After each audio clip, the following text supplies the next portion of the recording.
Hey everyone, Corey from Aquariumcoop. Today I'm at Select Aquatics. Greg Sage, a mastermind of live bears. He's got so many strains. He's kind of selectively bred. He's keeping stuff no one else in the country's got. He supplies hobbyists with some of the coolest fish around. How many tanks are in here? About 120. 120 tanks, so it's a long one. Buckle in. I've already started filming underwater footage, put a couple of promos out on Twitter and stuff like that. If you haven't already, check out selectaquatics.com. Even if you don't buy anything, it's like a book's been written there on all these species, so you can learn so much. And yeah, we're gonna get started. All right, so tell me about this tank, one of the ones I've already fallen in love with since I've been here. I've got one big male in here because I've had a couple of females that are getting close to being ready to spawn, but as a rule, all the fish in here are just sexing out. That's the big male there. And what type of fish is it? This is Pasilia volifera, the giant sailfin Yucatan Peninsula molly. Okay. And this is the pure wild form. It hasn't been crossed with anything. These guys were at a university. I believe they were collected in the early 80s. They didn't come into, they've really never been in the hobby. They came out of the university, were kept by a couple of specialists. I got my hands on them. These are the same line that Charles Popsaddle started off with. And do you use any salt? No. I use salt when, just like with any live bear, when you have a fin infection or whatever. But as a rule, these are all freshwater. They're not used any salt at all. The thing about these guys is high filtration, is keep your water quality really clean, and they need to be fed a number of times a day. But the point about these fish is that these are just sexing out. So, for instance, I remember a moment ago we saw like this guy right here. You can see his dorsal still looks normal, but he's got the gynapodium developing. Yeah. This is just when they're starting to sex out. So when you get fish from me of these guys, they're only about an inch long, and it takes a good 3-4 months to get to this size. Okay. And then eventually, when they're full grown, which can take up to a year, this is actually just sexing out as well. He's just developed his dorsal fin in the last maybe 2 months. They'll get to be 5.5 inches. And how old is that guy that's, the dominant male there? He's probably about 9-10 months. Okay. But yeah, so we can go over to the tank of the fully adult fish. Yes, here in let's a do moment, that. and you can see how big they get. Right down here. This is a big tank. Is it 125? It's a 100. Okay. It's 100. And we've got a couple of big males here. This is the guy that I've done there's some YouTube videos of him. This guy is just sexing out. You can see his dorsal's not fully developed. He's going to be monstrous when he gets to be full size. He's already about 4.5 inches, I guess. Yeah, that's truly a 4.5–5 inch live bear. Right, and he's just starting out. So he's he won't be full grown probably for another 4 or 5 months. Wow. And then there's a couple of females in here that are full size. She's about to pop. And then when the young appear in here, they generally don't eat their young. They keep them fully fed.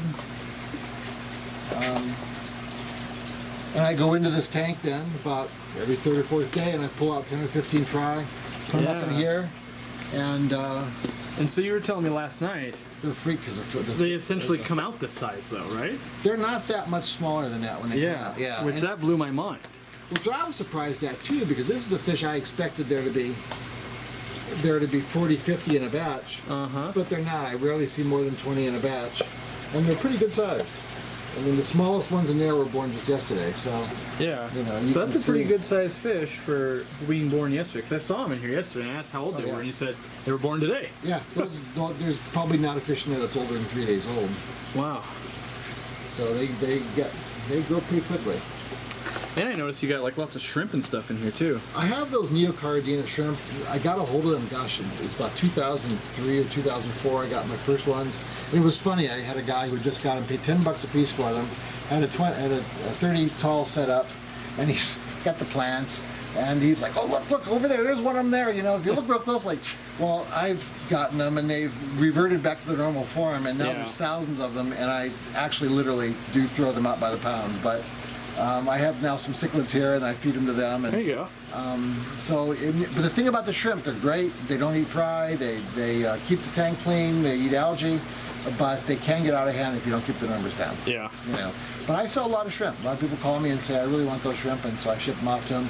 And because I have so many here, as I just mentioned, I used to sell them like for a certain amount a piece. Now, if you want to buy shrimp, $10, you're willing to pay postage, I'll put as many in a bag as I can, or actually 2 bags in case one crashes.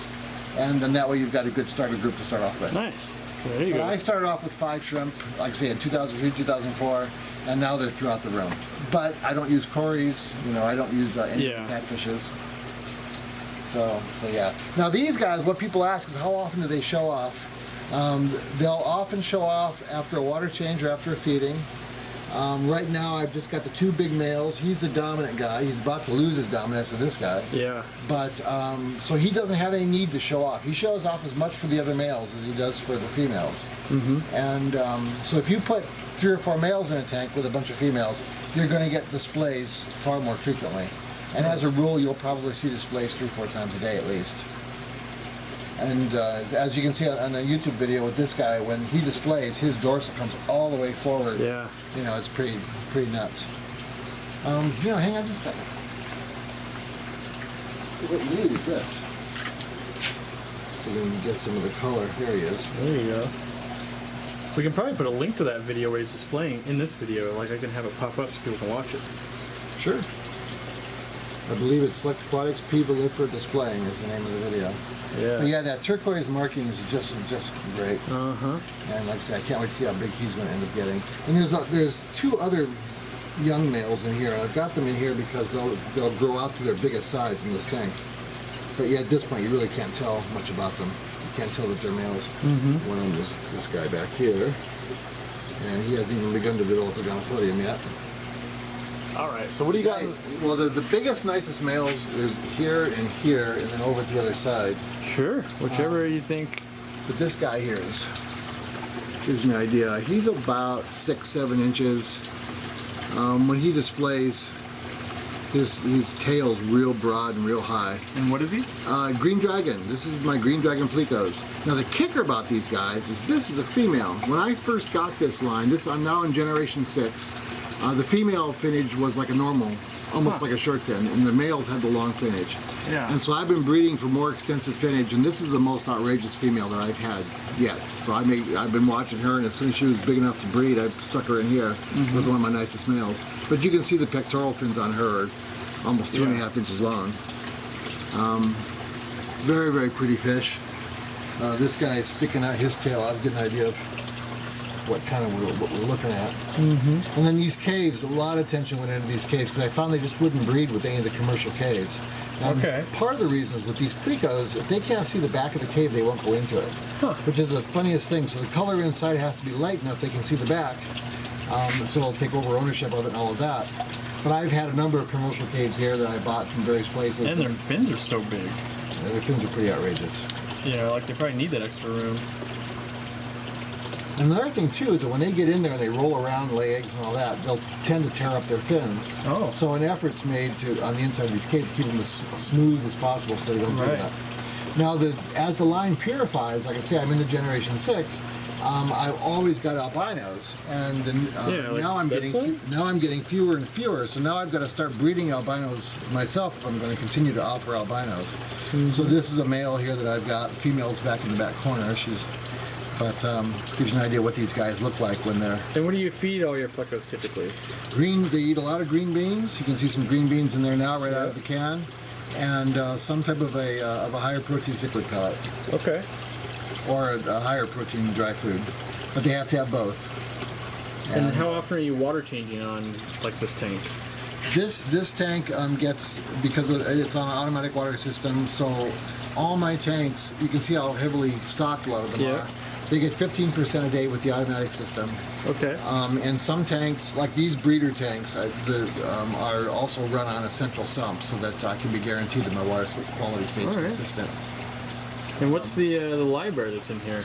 Those are Limia nigrofasciata, and I was really lucky to get this line. I had them before, and the line I had before was a wild-caught line through a local university. And they weren't real hardy, and they were tough to keep going. These guys are real hardy. They're a line that's been in the trade for a long time. They've never been crossed or selectively bred. They're just really a nice-looking line. And you can see the males just have the coolest dark dorsal fin. Get it back out again here again. And so yeah, Limia nigrofasciata, they're starting to reproduce. And these are my breeders. And the females, when they get gravid, go to another tank where the young are dropped. And I have the young raised up across the room. And then tell me about these filters. The box filters, they are a throwback to the 60s when you had lots of serious live bear keepers, guppy breeders and swordtail breeders, and they swore by these. And I kept them, of course, as a kid, but as a breeder, I've come to find out that I can see immediately how dirty the filter is. They do an excellent job of pulling all the dirt and debris out of the water. With a sponge filter, I'm always having to go in and keep the bottom clean because it doesn't do that. These do that. And also with a sponge, you can't see how dirty the filter is. So most of us, we let sponges go far too long, and these guys get changed no longer than monthly. Some of them get changed more frequently. There's about 200 box filters here. Your male's showing up over there in the Blitzo tank. It's the young big male was. I think we just missed him. But yeah, sometimes it's quick. Do it again. Yeah, no kidding. Do it again. So yeah, and then up here we've got Montezumas growing out. These are fry up in here that are growing out. They're about ready to be sold in 6 packs. Nice. Kind of thing. We've got quite a waiting list for those, right? I do. Yeah. And what I'm doing with the Montes is I've got a large group of them growing out. They're about to sex out. I want to pull all the early maturing males out so the customers don't get early maturing males. Yeah. And so that when you order them, you'll get a nice robust pair, or 2 pair, however it is. Right. And then the young ones, there's some young ones here, and right now there's, 1, 2, 3, 4, 6 tanks a month. No, 7 tanks a month here. Nice. So they're all in various stages, and of course the whole point is to not overcrowd them, let them get as big as possible. So the new fry go in here, and then they grow out for a bit, and then they go over to the larger tanks. I just want to point out to the people watching, these box filters run on air, but we turned off the blower so it'd be quieter while filming. So, yes, so we don't have the blower. So that way people aren't asking, how do they work? It's like air, tons of air typically, but yeah, not right now. Yeah. So what do we got, I'm just going to start, what's here? These are they just got a new name. They were renamed just this fall. They're Xenotoka Doadroy. They used to be the Xenotoka Eisenai San Marcos. Now they're Xenotoka Doadroy San Marcos. So is there such thing as Eisenai still? No, I guess okay. not. Well, there may be the 2 species that I have here, the Rio Tamazula and the San Marcos, that were both called Eisenai, have had their names changed. There may be others in the genus that have held on to the Eisenai name, but I don't know that offhand right now. But these are young growing out. So these are, when you order young pairs, this is one of the tanks that they'll come from. That's a good sized, colorful fish for... Oh, these are awesome. These guys are really How cold can they go, do you think? They can go, man, they can go down comfortably to about 62, 63. Nice. The Gadia's working group, the stock center over in the Netherlands, keeps these at 64 to 72 degrees. This particular population and the Rio Tamazulas can actually handle temperatures up to about 77, 78 degrees. So they're one of the warmer water Gadia's. They're very peaceful with one another. They're a great fish. The problem with this fish is that in a community tank with other fish, they can be a little thin nippy. Right. So you just have to keep an eye on that. I have found here that they don't eat their fry as much as everybody told me they would. Huh. So, but part of it too is I feed everybody really heavily here. They get fed 2-3 times a day. These guys are also more of the same. Let's see if we got some bigger ones in here. There's a little male there. Oh yeah. So, but yeah, no, these guys they're hardy, they're prolific. How many fish would you say are in this tank right now? In that tank, there looks to be about 50 fish, I guess, 50, 60 fish. And it's a 20? 29. No, it is. It's like a 20, yeah. Yeah, it is 20. All right. Yeah. And then these are little baby Lucipinus, 1 month old. Nice. We'll show you guys the adults and stuff of this here in a bit. Yeah. So they're just getting settled into their new tank. These are more Doadroy. Yeah. So when you order a group of 6 young ones, these are the things those come out of. Okay. Yeah. So yeah, these are young, and then those ones we were just looking at are juveniles.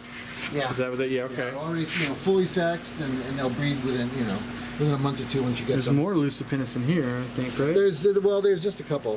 That tank I'm cleaning out. I'm getting ready to move some more fish into it, so there's only a couple strays in there. Yeah. Now the big thing is that everybody goes nuts over in here, and they're totally freaked by the air being off. Yeah. Here we go. So our grow outs for the little red lateralis. And this fish keeps me up at night because I really want this fish to do well. Where's the adults? Because I think people have to see the adults. Because Yeah. right now they're looking at a brown slug going, why would people freak out? I understand. There's some adults in here, but the real nice adults, where are they? Everyone's acting different from the air being off. Yeah. I don't know, they're all in the back. Oh, yeah. Oh, yeah. But they're bright red, and they're solid red. Yeah. And I obtained them many years ago as Los Barros, and when I put them up at the website, I had a number of people contact me to say, those aren't Los Barros, those are a morph of the Audax that was developed in Germany. Huh. So, maybe over here. This is funny. This has also got adults in it. But, Oh, yeah.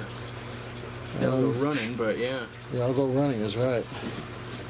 But the thing is they only breed maybe one spawn a season per female, and then sometimes it's only 2 or 3 in a spawn. And that's why they're so hard to come by and why they're so hard to get numbers up. When I first started Select Aquatics, I knew they were slow breeding, so I bred up about 150, and I had them in a bunch of tanks. And I thought, I'm ready to go. This will be great. I had a guy come in, and he literally bought $1,000 worth of them. He bought them all up. Wow. And so I've been scrambling ever since to keep up the C. lateralis numbers. What do we have up here? These are the Rio Otapas, Hellerai Rio Otapas. Wow, their swords are nice and long. Yeah, they're real nice long swords, and they're really a pretty fish. What are these on the website? What? Like this fish, if I wanted to buy these fish in this tank, how much are they roughly? Most all my fish are pretty similarly priced. These guys are 17 a pair, and wow, that seems cheap. And 35 for a group of 6 fry. And I always send 8 in case anything happens. And if people order, they'd get like one of these males with this mile-long sword and everything? Yep. Wow. Yep. I do send pairs of these guys out occasionally. Generally, most of the fish I send here go out as young. That way, when you get them, they can adapt to your water qualities. They can grow up as an old fish. It's kind of gotta get rid of him. But these guys will get to be over 6 inches. These are a really large sword. And I don't have many big males in here at the moment. Yeah. But they're quite prolific. These plants are full of fry. What kind of plant is that? Bulbitis fern and Java fern. Okay.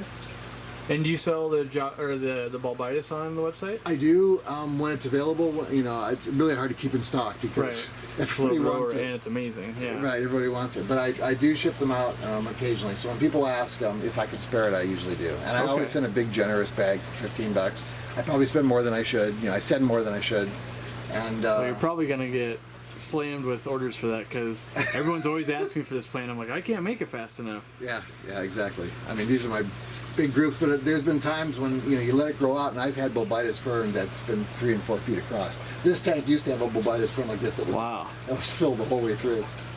So I'm seeing here you run your room. It looks like at about 73 degrees. Is that where it's at right now, roughly? Had the door open this morning. Yeah, pretty much. It's about 73 to 76 degrees. All right. 73 to 75 degrees. Most of these wild swordtails, people think they need to be at 78 and 80 degrees. And they hear that in the pet stores, and in the wild, they're generally most comfortable around 72, 73. Huh. So if you want to get real big size and get real, the healthiest fish, you want to keep them a little bit cooler. Oh, interesting. Looks like there's some fry in there, too. There's a ton of fry in there. Yeah, I go in there every once in a while and clean out all the fry. Yeah, there's a ton of fry now that I'm looking for them. Yeah. All right, so tell me this, because you're kind of known for this fish. Yeah, this is the Odessa barb. I saw them in a pet store in Indianapolis back around 2004, 2005, and they were all males, and I'd never seen anything like it before, and I wasn't familiar with the Odessa barb. I was at a convention, and there was somebody out of their room that was selling them. He was breeding them in a trough out in his backyard, and every spring he would pull fry out and sell them at this convention. Wow. So I bought 6, and I've been selectively breeding them ever since. For real dark black, real good red color, and so I breed here right now. I do about 2 breeding groups a year, and I'll breed about 300 at a time. Yeah.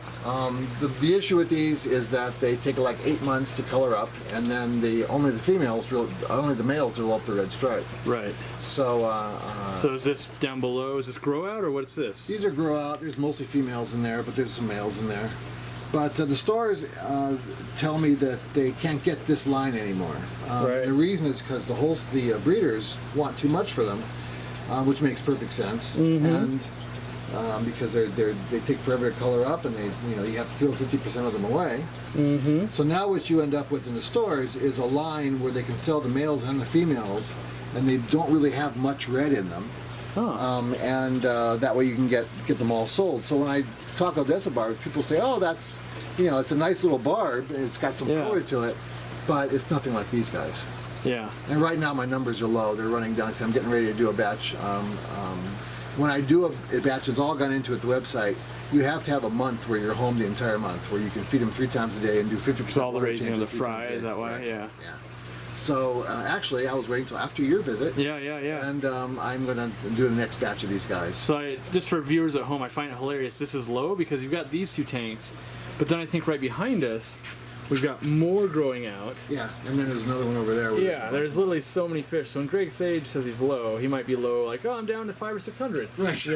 Right. Like that's a crazy number to me. Well, I try to overbreed everything so that when I send fish to customers, they're what they expect. I never send undersized. I try never to send undersized fish. Well, I never send undersized fish. I never send fish that, if they're not good quality, I won't ship them out. And then here are young grow-out tanks. These are young of the Zoogoneticus tequila. There's a few in there that are sexed out. The males, of course, have the orange stripe in the tail. Yeah. Little male going here. And so when you order young pairs, I've been pulling them out of this tank. And the thing about the tequila that people don't know, many people will buy them at shows and have bought them, and they'll get them at about 1.5 inches long. It's like, yeah, what a great fish, and they bring them home. And then they stare at that fish for a year or even 2 years, and it never breeds once. Yeah. And it's because the tequilas, like some of the other Gadiids, they only breed, or I should say they breed best when they're first sexing out. So when you get a fish that's just sexing out like this, that's the time you want it. That's the time you want to breed it. You want to grab the young you get in those first batches. I've had more than enough times myself where I started with this fish and bought big adults at conventions, brought them home, and then stared at a tank of fish for 2 years. So it developed a reputation for being hard to breed, and it's not hard to breed at all. So tell me why someone at home would want to keep Gadiids. The Gadiids, there's a couple things about them. One of them is that they're the only truly viviparous fish, so they breed like mammals do. The young are born with an umbilical cord. Yep.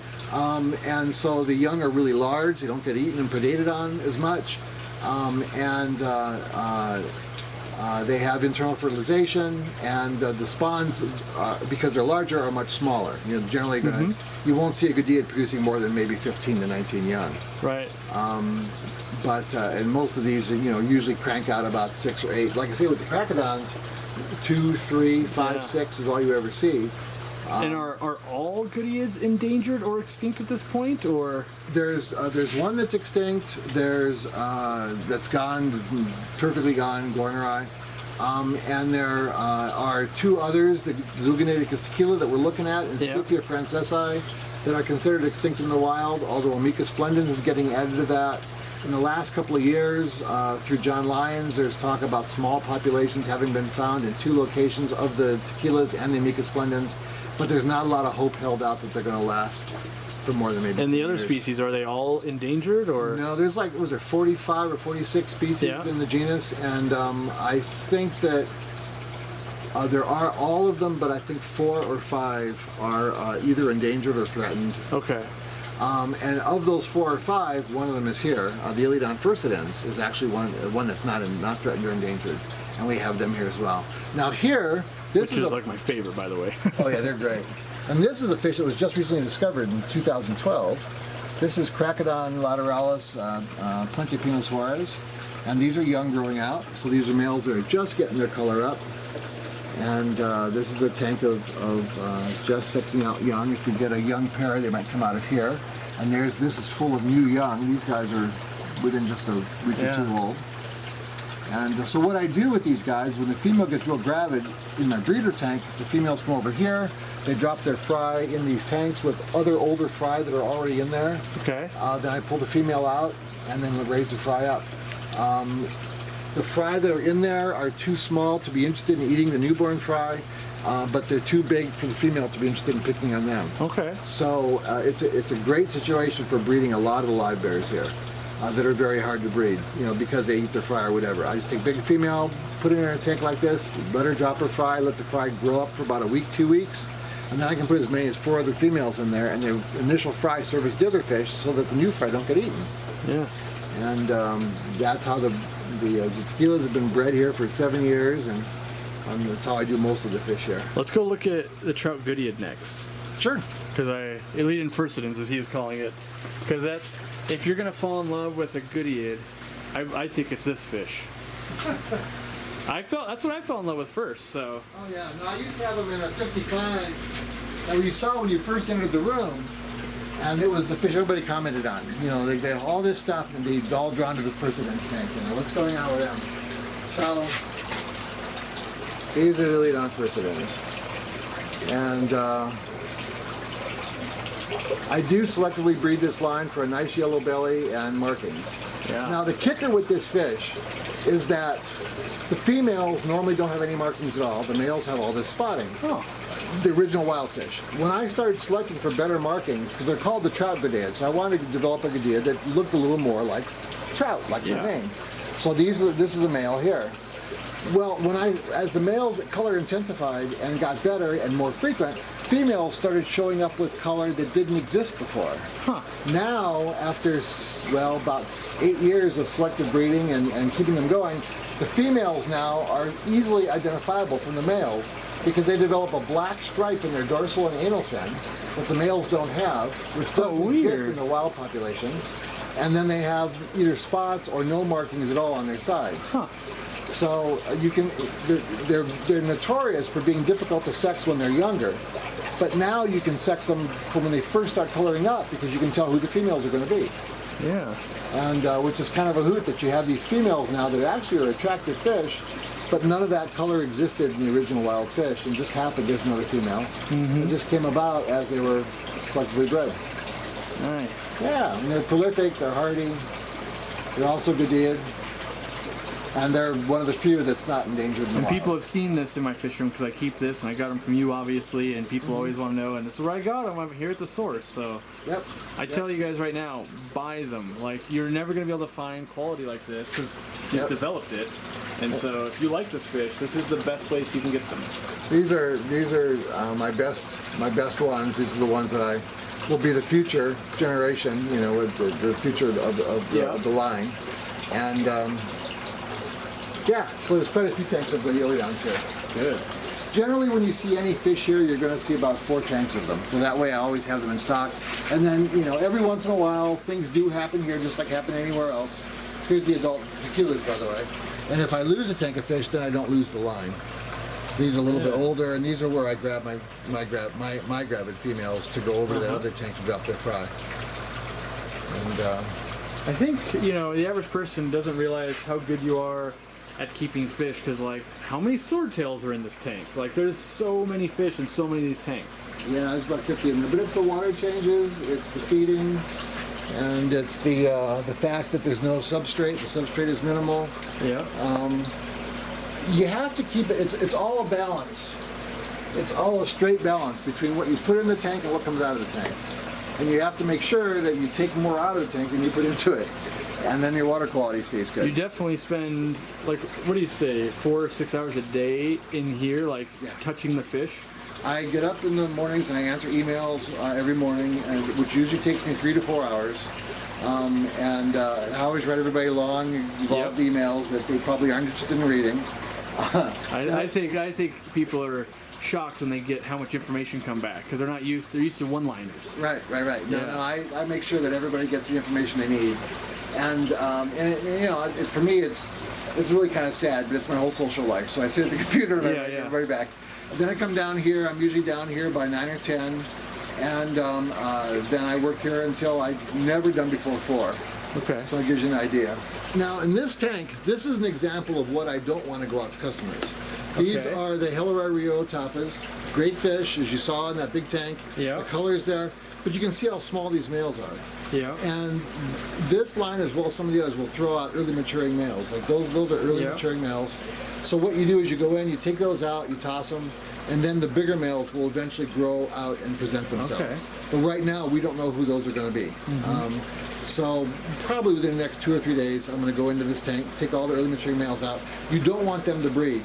The reason they're in there now, and I'm not worried about it, is because though they're ready to breed and ready to go, there aren't any females in there that can take fertilization. Right. The females are too young. Okay. So so you get the early maturing males out. The early maturing males don't have a courtship behavior. It's an evolutionary trait that is in many of the swordtails, and it allows a male to sex out earlier than anybody else. They don't have a courtship behavior. They go in and they get the first females they can pregnant. And if you let them stay in your line and you don't pull them, your line will diminish in size over time. Yeah. It's interesting. So when I got people that I used to have customers write me and say, I want fish, but I only want them to be 5 inches long or bigger Right. for swordtails. And I say, so in other words, you want an old fish that isn't going to breed anymore, you know? Yeah. I said, how big they are comes down to how well you take care of them and how well you feed them. I'll give you fish that hopefully will grow out to be that size. Yeah. But I do hear from customers that they've ordered things online from others, and they'll get small swords like that, and they want to know what to do with them. And I say, yeah, that's tough. You breed it, and then you're going to be pulling early maturing males out of your line for quite a while until you get the line beefed back up again. Those are more tequilas growing up there. Yeah, metaframe tank. These, yeah, it's an old metaframe. We're just sexing out. This is a fish we haven't talked about yet. Yeah, that's a special fish. This is a very cool fish. I knew the guy very well that discovered this fish. This is the tiger limia.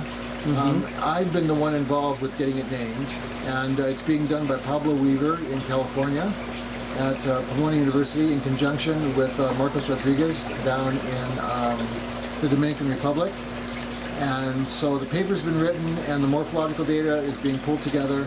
We had hoped for an announcement this year to announce their scientific name, but it hasn't happened yet, or last year I should say. Yeah. This year hopefully it's going to happen, and it hasn't happened yet. We're hoping to have it happen soon. But I want to keep these guys going. They're extremely rare, and like I say, they're not yet named. There's not a lot known about them. They're a subspecies of the Nigra fasciata, and for a long time were thought to be Nigra fasciata, but the adult males don't develop the hump, they don't develop the big dorsal that you saw on those, and they're very hardy, they're a great community fish, they're well behaved, they're fairly prolific, and yeah, tiger limia, man. And then I think this is a fish we haven't had on camera yet, right? Yeah, no, that's the Scipio multipentata, and these are some young males that are not well colored, so they're here by themselves. Yeah. The better colored ones are down here. I'm trying to get back the heavy black splotching that used to be in this line. They were kept by a couple of aquarists that didn't take good care of them. Yeah. And so you end up with the fish that ended up losing a lot of its markings. So we're slowly building them back out to get them going again and Nice. get the color back. Yeah, and that's a fish that I believe this population, Restarla isles-amora, this is the last of their population in the U.S. Wow. You don't have anywhere else. And if anybody knows of anybody that has this fish, Restarla isles-amora, please email me. All right, you heard Please it. email me. Because I've been looking to replenish that line. Amica splendens, of course. Yeah. One of the most common goodies. Yeah, and possibly extinct in the wild. Yeah. Yeah. All right. Well, we haven't even looked along this middle rack here, which is like Pleco Central. This is Ripley. Hi, Ripley. Come on. All right. Let me get in position here. Yeah. These are Zophophorus mayi. Great fish, biggest swordtail in the world. This tank right now is getting a little bit it's quite overcrowded. I've got some males in there that are... How much fry is in there? Well, yeah, that's just it. They're real prolific. They like living in... This is the only sword that likes living in confined conditions. Huh. I put them in a big tank and they all stay together. This tank, if they... Like, Corey's been here now for a day, so they know Corey, they know me. Yep. So they're out, but I've had many times when there's like 20 big adults in here and they just into the plants and you would swear there's not a single fish in this tank. Yeah. But this tank just needs to be a little bit thinned out. And yeah. they're the biggest because they get the biggest body, right? Right, they get the biggest body. I don't have any real big ones here right now, as I can see. Yeah. These guys are pretty normal sized. But But yeah, you feed them real heavy, they'll get real large. Right now, these are ones that have just been, they've been not neglected, they get good care and all that, but you can see I need to go through here and pull the fry out and focus on them a little bit. These are young. You can see it's full fry of the Niagara fasciata, the Niagara fasciata that we saw before. So these guys are doing real well, they're growing out real well. These are grow out of the Rio Otapas that are across the room. Yeah. These are a little larger, you can see a little healthier. There's still some young males there that need to be pulled out. But that's the thing, I can't believe how many fish you get rid of. Like by the time I buy a pair, have you gotten rid of 10 males for every male you're shipping out or what? I know. Some of the fish here I have to call probably 30-40%. Wow. That just go out the door because they, before I sell any. And most breeders and wholesale don't do that. They just go, it's a fish, sell it. Right. You know. Right. Yeah, no, that's crazy. That is, you know, you can't do that. Not if you want to maintain good fish in the hobby. And so this is where this bottom thing is where most all the plecos are happening. Yeah. So when they're laid, the eggs are laid, the young hatch. They're put in here into these tubs, and they're raised in this tub for the first about week and a half. Okay. Until they get to be big enough to go over to a 20 long where they're kept an eye on, and then when they get to be about 3/4 of an inch, not quite big enough to sort for short fin versus long fin, they go over here. This tank's probably got about 125 fish in it. These guys are all young, they're just past that point of leaving the 20, and they have not yet been sorted for long fin or short fin, although I have pulled the albinos out of here. Right. And you can see it's still pretty small. But the color improves with each generation. There's still a couple of albinos in there. Yeah. So then it goes to what, these next? These are about the same. These are a little bit older, but not by much. A lot of plecos right there. Another 100 or so in here, 120 or so. And then in this tank? This tank is a special tank of a line that I'm breeding and working on. I'm developing a new type of albino line. Nice. And these are the fish that are being chosen for that. And then these are regular albinos that I would sell when people want long-finned albinos. There's not many in here right now, but there's a couple tanks of them. And if we go down here, there's more. Yep, these are more of the albinos, long fins. And then here is. And now, if you buy them from me at the 2 to 3 inch size, this is the tank they come out of. There's, I don't know, maybe 50 fish in here or so. Yeah. This tank's running a little low on numbers. It's using a little better stock than this right now, but I got a lot coming up. For instance, these guys are coming up. They're about to be split. The color on these is awesome. I really like this group has a good green color. These are Generation 6 fry, and they're the future of the generation. So that means for people that are watching, Generation 6 means you've raised 6 batches of fry to adults and bred them, correct? So does that take... Generation 6 means I had a pair of fish, they had young. Yeah. Those young grew up. And that's the first generation, right? That's first generation. Right. Their young were second generation. The young of those was third. And how long is it, like, so... Their generation... When they're hatched out to breeding, how long is that? Yeah, their generation time is about a year. So it's at least 6 years of line breeding on this fish then. Yeah. Because I think you had just gotten them when I first came here before I was ever on YouTube or anything like that. Yeah. And you were just really, like you're on maybe Generation 1 or something, yeah. Right. You're just getting started. And initially I had a pair of fish and they would crank out 150 fish. Oh my God, this pair would crank out fish almost monthly. But they were now I look back, they're fairly poor quality, you know. Yeah. But out of those tremendous number of fish that pair provided, I got a lot of good samples to build up the finnage and build up the color. These guys are also being grown out to eventually end up over here. So basically this tank and those two over there that you saw are the young growing out and prep for this year's sale season. Okay. Because these guys, they do breed somewhat seasonally. So I get the majority of my spawns from November to January. And where do they find your stuff? So you're getting ready for the sale season. Where are you selling stuff? SelectAquatics.com. All right. SelectAquatics.com. You also do a little bit of listing on Aquabid every once in a while? I do. Okay. I've got stuff on Aquabid now, actually. Okay. And some of these are already on Aquabid at the moment. The Corsians, I believe, is. The Volifera are. The Tiger Limias are. These are ones that This is a funny fish. I love this fish. It took me a good 4 to 5 years to develop it. It took forever to get red onto the females. These are the gold alvarezi. Yeah. You developed this fish, right? I did, from scratch. It doesn't exist unless you made it, right? Right. And these came, they weren't crossed, they weren't hybridized. These are strictly line bred from this wild alvarezi fish. And so they were doing, really well. They're doing great. I bred them up in great numbers, taking the shows, and people looked at them and they kind of cocked their heads like, I've never seen anything like that before. I don't think I like it, but I don't think I want it.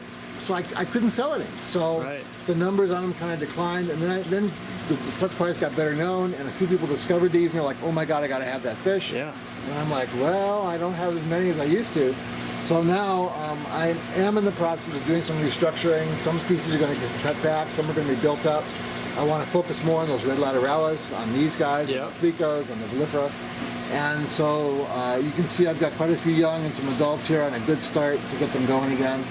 Yeah. And they're going to get split up into other tanks here over the next few days. Nice.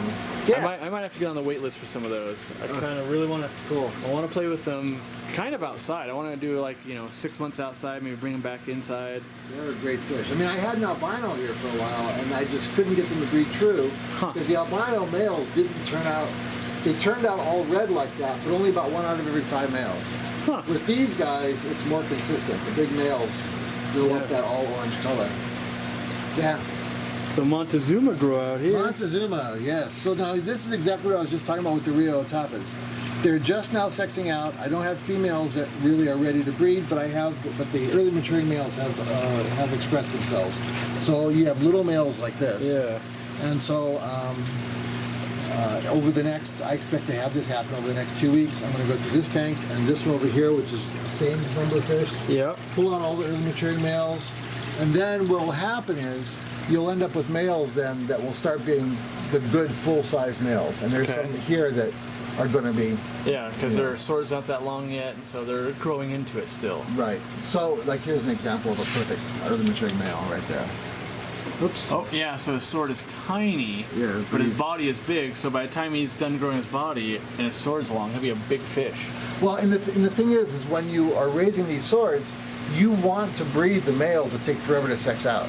So what cracks me up are people who will do this. They'll breed the fish up, and then they'll say, I had a female turn into a male. Right. I says, well, that doesn't really happen. Well, no, actually it does happen. I saw it. It's like, well, what happened is you have later maturing males. That's the male you want to breed. Yeah. That big villifera over there we were talking about earlier, he's almost 1.5 years old and didn't start sexing out until after he was 1 year old. Wow. I mean, before even a gonopodium was seen. Yeah. So as soon as I saw that, I knew that was going to be a breeder male. I've never really, truly ever seen an honest female that turned into a male. But I do know it's possible when they get really old, they start producing more testosterone. You'll have some females that will develop a gonopodium, maybe even a little bit of a sword. They're not fertile. Yeah. Oops. And then here is the big green dragon male that's at the website. The one with the yellow streaks in his fins. Yeah. But he's hiding at the moment. Yeah. He's got a camera in his face all day. Right. Right. So do these swords run a little warmer? I see we've got a heater in there. I do try to keep the swords a little bit warmer than the rest of the tank. Okay. So about 25 to 30% of the tanks here have heaters in them. Oh, I didn't know that. Okay. Yeah, because the plecos definitely have to be a little warmer. Yeah, that guy. That guy is. There he is. Nice. Have we missed anything? I mean, we didn't go through every tank, but I don't think we talked about Colstratus, the ones I want to take home. Ah, the Colstratus or the... Yeah. Yes. They're back here, right? I don't know where... I got them here. And, oh, there they are, yeah. Now these guys, they're really prolific. I had a ton of them here. I deliberately cut back their numbers because I wasn't selling that many. So right now I maintain these 230s with a bunch of adults. Yep. And what I'm doing is pulling females out. I've got another tank of 10 to raise young up, and now I'll make them available again. Nice. But there's 2 tanks of adults. They're great fish. Costa Rica, Central America. Yeah, and then the other tank's over here. Yep. Yeah, a lot of there's a bunch of beauties in there. There's a few gravid females in there. Mm-hmm. But that's about as big as I get. I really want to see them in natural sunlight. That's why I want to get them in the pond outside for some time. And I think if sunlight was hitting the side of them like that. Oh yeah. What else was there? I'm trying to think. Well, you missed the adult monozimas. Oh yes, that's what. Yeah. These are the main breeders here. Wow, look at This that. guy here's got a sword that's he's about 6 inches long. But here you Yeah. have some bigger full-size males. I mean, That's you know. crazy. Isn't that nuts? That guy up there? It literally is like that sword itself is probably 5 inches. Yeah. Like it's really long. It's pretty wild. And, you know, people say, oh yeah, they'll get to be 9 inches in the wild. I don't know if that's true. But they'll get to be 5.5 inches in captivity, certainly. If, Nice. you know, the bigger ones will. That's about as big as I've gotten any. Yeah. I don't think we've seen these fish on camera either. No.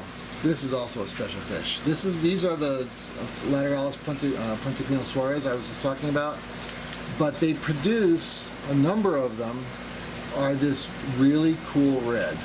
Yeah. And so I have this tank going to try to emphasize that red in them, and so that the young that I ship out will have that same red coloring. Nice. And that's something. These guys are really cool. That's neat. Yeah, and they're fairly prolific. They're a lot more prolific than the other Lateralis. They're a little hardier. They're a little bit more nitrate intolerant, so you have to keep the water that much cleaner. For Yeah. instance, I used to hang a net in here, and I have a female drop a fry in the net, and I raise the fry up in the net, which works for most other species. But Yeah. when you have them young in a net, and you've got food that collects at the bottom of the net, then you end up developing an ammonia bloom that comes off, and so you'd end up with a net full of dead fry. Yeah. And so it's, you don't want to do that. This is commercial size brine shrimp hatching. Well, yeah, we turned my air off, so my brine shrimp. Yeah. Shoot, we better get my air back on. I'm Yeah. gonna kill my brine shrimp hatches. I just saw that and was like, oh, Uh-oh. geez. See, let's get that back on because Yeah. it's been a while. We've been filming for like an hour. Yeah. These are the red Russian Magnadaphnia that Jim Langhammer acquired in 1966 and managed to maintain in his basement until, I believe, about 2 years ago. Huh. And he's released them to the hobby many times. This is the 12th year that they've come back. Wow. They are in these tubs. So the tub's pretty much free solid every winter. And they can handle that. They'll still come back. But if you let them dry out entirely, I have found that you'll lose them. They can handle a lot, but drying out isn't one of them. But they can free solid, and then they always come back in the spring. And so right now, there's 2 tubs in the runners. And they produce a fair amount of Daphnia. And then what was this thing on the side you said? yeah, there's also? a cladoceran that gets into them, and it's been here for probably about 5 years. They're a little tiny crustacean, and the fish seem to eat them. So, as people have told me, don't complain about it. Count your blessings. Right. 'Cause there's a lot of Daphnia down in that leaf litter, and so I always want to ask, how do you teach someone to do this? Do you feed them? What are you doing? Yeah, well, they're actually a lot of. It doesn't look like it, but a lot of effort goes into the Daphnia tubs. Right now, what you see in them is what's accumulated over the winter. That's fallen into them. I don't pull it out because it provides food to get them started in the spring. Then when the weather gets to where it's warm enough, where I'm dealing with 55, 60 degrees at night, then they get fed every day. Every other day they get yeast, and then the days they don't get yeast, they get a mix of a spirulina powder, which you can get online. It's like a ink toner in a copier. It's that fine. Okay. And you mix it with soy flour and some paprika. Usually, like I've been doing about 2 parts of the spirulina, 1 part the flour, and then maybe a half part paprika. The paprika is for the color. Right. And then I put a couple tablespoons into a jar, shake it up, mix it up really good, and then with a turkey baster, squirt it into to feed them, and they get that every other day. Yeah, let's take a look at this other big one over here. And then, so do you do water changes and stuff like that, or? I do a lot of water changes inside by hand. So when I fill up 5-gallon buckets, which I'll have 4 or 5 a day, I'll empty a 5-gallon bucket into one of these each day. And that's the extent of the water changes. You'll notice there's no aeration. Yeah, that's what I did notice. Is everyone says you got to use aeration. No, they do great. And in the spring when it's warm and they're feeding well, you'll get a ball of Daphnia like this in here. There's these 3 tubs don't produce enough to feed the room. but they do definitely feed enough to feed all the rare, more fat. How often do you harvest out of them? Daily. Oh wow. Yeah. But not, they won't be ready for probably about another. Yeah, it's quite a few in here. Yeah, there is. It's hard to see them because of the glare, but we've got the underwater videos, so. Yeah.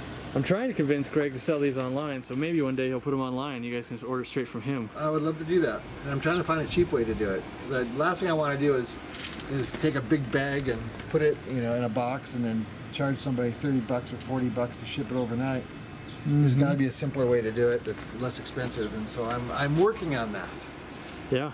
And because these red Russian Daphnia, the thing about them is they're big, and they're hardy as all get out, and you don't crash. They've never crashed, which for anybody who's raised Daphnia knows that's a constant problem. Yeah. So, yeah, and the fish of course love them. So nothing better than these guys. All right, well, it's Greg Sage's Fish Room. Amazing. Go to selectaquatics.com if anything you saw in here you want to own. There's a lot of wait lists on a lot of things because he can't make as many as people want to buy, so get on the wait list now. Might take you 6 months, a year, whatever it is. Get on that wait list. Bug him for bulbitis, bug him for his fish. I'm going to get some fish, so you'll at least see him in my fish room.